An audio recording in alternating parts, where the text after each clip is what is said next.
Aba, si Garma. Akala ko nasa Pilipinas lang si Garma, mga bossing, no? Royina Garma, yung pala ay nakalabas na ng bansa. Nakapunta na pala ng Estados Unidos. Tumakas na pala, mga bossing. O yan, breaking news po yan ha, mga boss. Na si Royina Garma po at ang kanyang anak ay nahuli sa Estados Unidos, mga kababayan. Grabe. Siguro wala na, ipit na, kabado na, no? Kaya ayun, lumabas na ng bansa. Ang paalam kumbaga nagtiwala sa kanya yung Quadcom no? Nagtiwala sa kanya yung Quadcom na okay na 'to. Nakikipag-cooperate na ito. Baka naman may nagpatakas pa diyan, no? Pero mamaya po magla-live tayo, mga kababayan. Mas didiinan pa natin at mas lalaliman pa natin yang tungkol sa pagtakas ni Garma, no? Pero nahuli na po. Nasa kamay na po ng otoridad ulit, mga bossing. O ngayon, dito tayo mismo tumungo. No? Ang pakalat po ng mga DDS ngayon, mga kababayan, is naduwag yung Quadcom. Naduwag yung Quadcom kasi nga may biglang nagsalita si Panelo doon sa TikTok. Napanood ko ng live yon, ha? Gaganong-ganong pa, si Panelo. Tapos ngingiti-ngiti pa. Nagsalita si Panelo na surprise daw. A-attend daw ang dating Pangulo doon sa Quad Committee, mga bossing. So ngayon, kailan po yan? Sa Miyerkules. 'Di ba? Sa Miyerkules dapat. So ngayon, mga kababayan, nagulat ako, aba, a-attend na. Ang topic pa nga natin dito kaninang mga anong oras 'yon? Mga umaga sabi ko, aba, hindi ako naniniwala na pupunta yang si dating Pangulong Duterte. Ngayon, napagtanto ko, mga kababayan, tama yung sinasabi. Tama yung sinasabi ng Quadcom. Ito, mga bossing. Ito po, yung yung pangalawa, anak ng tinapa na hindi pagpunta ni dating Pangulong Duterte. Una, ang istorya niyan, mga kababayan, para doon sa ngayon lang at kapapasok lang at ngayon lang nakarinig ng balita, no, tungkol sa politika. Una, mga bossing, ipinatawag, may dahilan, hindi daw okay. Pangalawa, mga kababayan, nung ipinatawag, mga boss, anak ng tinapa. Ang sabi, bias ang Quadcom kaya hindi na a-attend. Sinabi ko na lahat ng sasabihin ko doon sa Senado, kaya hindi na a-attend. So ngayon po, mga bossing, miski po ako, hindi ako part, no, ng Quadcom, alam ko na hindi na a-attend at wala nang planong umattend ang dating Pangulong Duterte.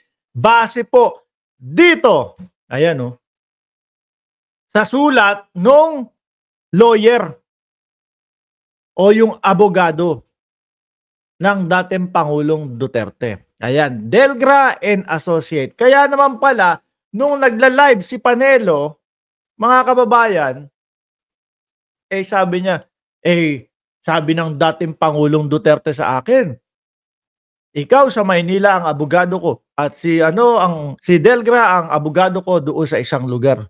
Ganun ho, mga kababayan. Base po dito, November 5, 2024, nakasaad po, mga kababayan, yung kanilang dahilan kung bakit hindi dadalo ang dating Pangulong Duterte at tinawag nitong bias, no? Ang Quadcom.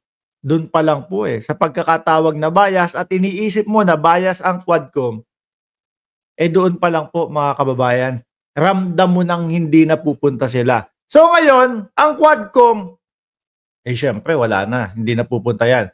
Hindi naman po talaga kinancel, mga kababayan. Canceled muna dahil yung pinaka importanteng tao na kakausapin natin doon sa hearing na yun, wala. Nagparamdam ng hindi sila dadalo.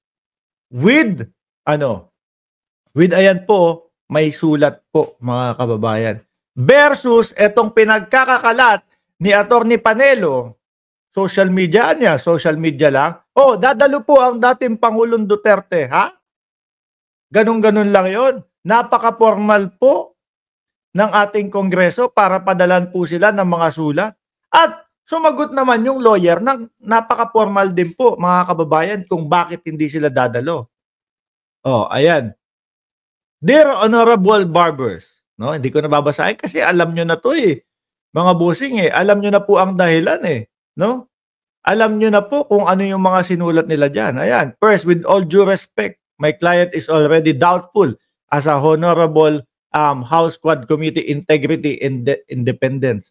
So ngayon po, nung nakita nila, kinancel. Saka naman po bumanat yung mga engot na DDS. Saka biglang bumanat na, gano'n, babanatan ko to, sabihin ko, kinancel. No? Sabihin ko, kinancel. Natakot kay dating Pangulong Duterte. Nakita nyo ho, mga kababayan? Nakita nyo ho, mga kababayan? Yung panlilin lang ng mga DDS, no? Sa kapwa natin Pilipino. Gagawin po nilang lahat, no? Para po doon sa tatay nila. Gagawin po nilang lahat na panlilin lang para po magmukhang matapang ang dating Pangulong Duterte. Biglang nagsipuntahan na, dadalo po ang aking kliyente. Ganon din si Panelo, pupunta ako diyan kasama ko ang dating Pangulong Duterte. Kasi alam nila cancel na. Biglang naglakasan po ng loob nung nakakita na cancel na. Di ba? Biglang, pupunta kami diyan. Talaga bang ganyan ang estilo nyo? Ha? Matapang kapag ka nakakita nung pwede nyo maging palusot? Di ba? Matapang kapag ka yung mga pwede nating lokohin ang sambayan ng Pilipino dito. Sabihin natin, pupunta talaga si Pangulong Duterte. Tapos, yung Quadcom, natakot na kay dating Pangulong Duterte, kaya kinancel. Mag-isip-isip kayo. Lalo kayong nalulubog diyan sa mga pinaggagawa ninyo. Ayan ang linaw-linaw. At dito sinasabi, wala nang tiwala ang dating Pangulong Duterte o ang aking kliyente. No? Diyan sa Quadcom ninyo. Annalisa Oso, shoutout sa iyo, at Heide Pantino at Rogelio de la Cruz. Di ba? So ngayon, punta daw kayo dun. Mga boss. Punta daw kayo dun. No? Ano po sabi ng mga kongresista? Walang duwag dito. No? Walang duwag sa Quadcom. Mga boss, nakakahiya po yung mga ginagawa ng DDS. No? Nakakahiya po, mga kababayan. Kung gusto nyo na matawag kayong BOBO, mag-DDS kayo. Napakadali. Sabi ni Ma'am Delia Rosario, hindi naman daw mga hurado sila Congressman Dan at Benny Abante. Sabi ni Marcoleta. Sabi din po yan nung mga kasamahan nilang mga DDS. Hindi naman hurado yung mga yan. Bakit pupunta? Di ho ba? Nung nakakita ng pagkakataon, kinancel nila. Sabihin natin pupunta tayo para magmukhang matapang tayo. Totoo ba yun? Yung nababasa ko dyan sa comment section na si Waldy Carbonell pupunta na lang doon sa sa Congress? Sabi ni Nicasio Flores, ni inside job yan. May DDS dyan sa Quadcom. Tagahatid ng balita. At eto pa, no? Samahan na, patungan na para mas effective yung kanilang palabas na matapang ang dating Pangulong Duterte at talagang planong pumunta, biglang nagkaroon ng mga ganitong paglabas. Dinagdagan na po. Ang dali-dali. Ako kaya kong gumawa niyan in 2 minutes, in 5 minutes. Yung natin, yung editor na gumagawa ng mga thumbnail natin, mga kababayan, na si Jordan G, wala, tulog pa siguro. In 3 minutes, kayang tapusin to ganito, gumawa kayo ng poster. Tapos sabihin natin, nagpapatawag tayo ng suporta para samahan si dating Pangulong Duterte kasi alam natin na a-attend. Ano nakasulat dito? Truth Stream, a call for support for former President Rodrigo Duterte. So para po madagdagan yung kanilang kumbaga parang yung kanilang pinaka magiging pinakamagandang words diyan. Maidagdag dun sa magiging parang pagkumbinsi sa atin na talagang dadalo ang taong ito. O gumawa kayo ng poster. Tas lagay ninyo ganyan, nag-iimbita nga tayo eh. Talagang alam natin na pupunta si dating Pangulong Duterte. Pero po, no, yung mismong liham, yung mismong sulat nung kanilang lawyer, mga kababayan, ano yun? Ang dali hong intindihin na wala nang pagdalo silang gustong puntahan.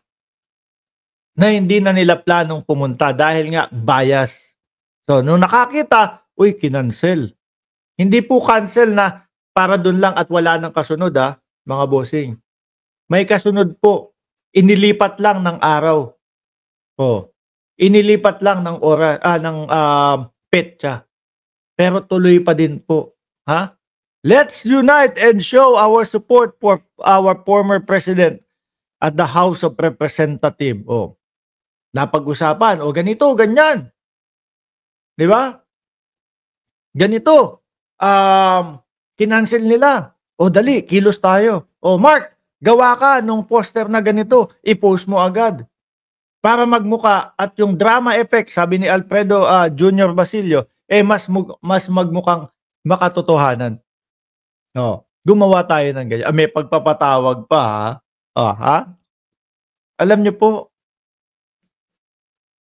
buti na lang, no? Buti na lang hindi late akong nagising doon sa pagsuporta ko sa tao na ito. Nakasuporta po ako dati diyan, mga kababayan. Buti na lang maaga akong nagising at hindi na ako umabot sa punto na malamang kaayawan niyo po ako siguro, no? Pero syempre, tayo naman hindi naman po tayo BO-BO na kagaya nung iba.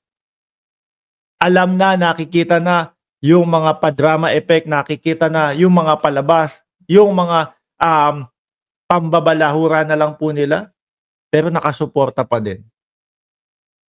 No? Galing meron pa kayong ganitong poster At eto pa mga bossing, dagdagan pa natin. So since pupunta naman kayo talaga, eto, nasa na ba yun? Since pupunta naman daw kayo, sabi nyo talaga, eto, dali-dali na po, pinadala na kayo ngayon ng sulat o liham. Ganyan yung pag-iimbita, ganyan yung pagsasabing pupunta. Kagaya na lang nung ginawa nung lawyer ninyo. Na si Delgra, may pagliham, ipapaalam. Formal na ipinapaalam namin na hindi pupunta ang dating Pangulong Duterte. Ano itong inaarte ni Panelo? Alam niyo po, kaya yan tao na yan, ng tinapa, ni hindi man lang nakasampa yung pangalan niya sa top 20. No? Nung tumakbong mga senador nung 2022. Wala Yung mga niya, yung mga hirit niya, mga kababayan, pang DDS lang po ang maniniwala. Pang BO-BO lang po yung maniniwala, mga bossing. Bakit to? Halata ng sambayan ng Pilipino na kapag kasablay ang sinabi ng dating Pangulong Duterte, ang gagawin niya, lilinisin niya. Joke only lang. Ilang taon? 6 na taon, magwa-8 taon na, magsasyam na taon, na ganun-ganun lang pinapaikot yung mga DDS. Pag sablay yung sinabi ng dating Pangulo, parang hindi nyo naman alam na ang dating Pangulo mahilig sa joke. Parang hindi nyo naman alam, no, na ang dating Pangulo hindi lahat ng sinasabi niyan is seryoso. Di ho ba, mga kababayan? Kaya yan si Panelo, naniniwala ko kaya natalo yan. Alam ng taong bayan na wala yan. Mahinang nila lang din po yan pagdating po sa mga, kung itatapat mo yan doon sa mga lawyer, sa mga attorney, mahina din po yan. No? Dahil nga, sabi nyo, talagang a-attend kayo, ayan. Pinadala na ho sila, mga kababayan. November 11, 2024. Honorable Rodrigo Duterte, please be informed. Oh. Sir, please be informed that the 11th joint public hearing originally scheduled at Wednesday, November 13, 2024 has been moved to Thursday, 2021. Which is yan naman po talaga mga kababayan. 9:30 a.m. at the People's Center Building, House of Representatives, Quezon City. So ngayon, kung talagang buo sa loob ninyo na pupunta kayo, ito, puntahan nyo. Kasi kaya naman kinancel yung una dahil nagsabi na kayo. Nagsabi kayo na hindi pupunta. Tapos nakita nung mga bataan ninyo, kagaya nila Panelo, nakita na kinancel na kasi nga sabi nyo, hindi na kayo pupunta. Bias ang Quadcom. Kaya kinancel. No? So, ginawa nung mga nila Panelo, uy, kinancel. Sabihin natin, pupunta tayo.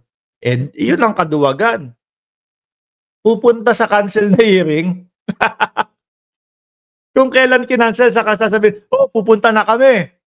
Wala. Wala namang narinig o wala namang nakitang formal na kayo ay pupunta.